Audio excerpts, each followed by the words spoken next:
You cannot believe that God is God enough to come into the flesh, let his own creation treat him like crap, and that's putting it lightly, for every single person who would ever live on the face of the earth salvation.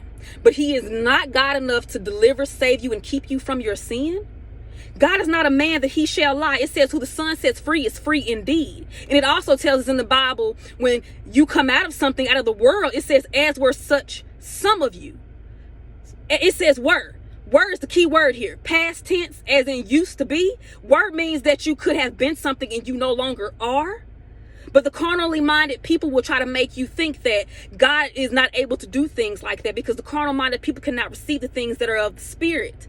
Do not waste your time arguing or trying to prove a point to people who are okay with living in their sin, because they have convinced themselves when they get in the face of God, they're going to be able to say some things like, oh, well, God, I thought I was born this way, when the Bible tells you to be born again. Well, God, I didn't think that part of the Bible was true when it says that in the beginning was the Word, and the Word was God, and the Word was with God.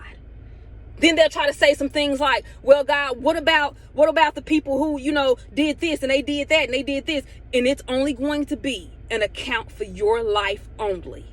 Do not let somebody quiet or try to take the glory of God that he has given you in your life.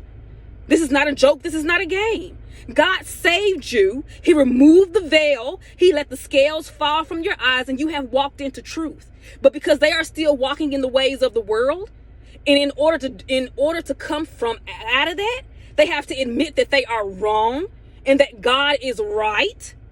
They're too prideful.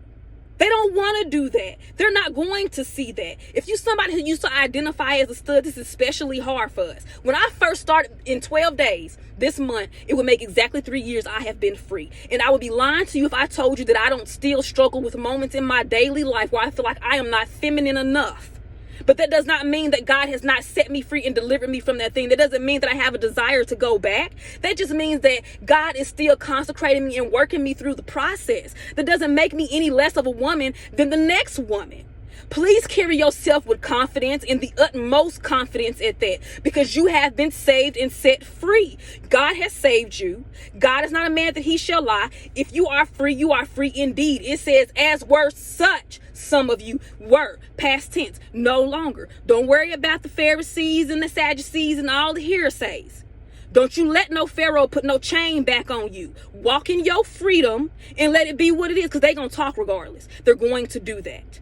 Let them do that, and just pray that one day they will be able to walk into the same truth and the mercy and grace of God that you also were able to walk into.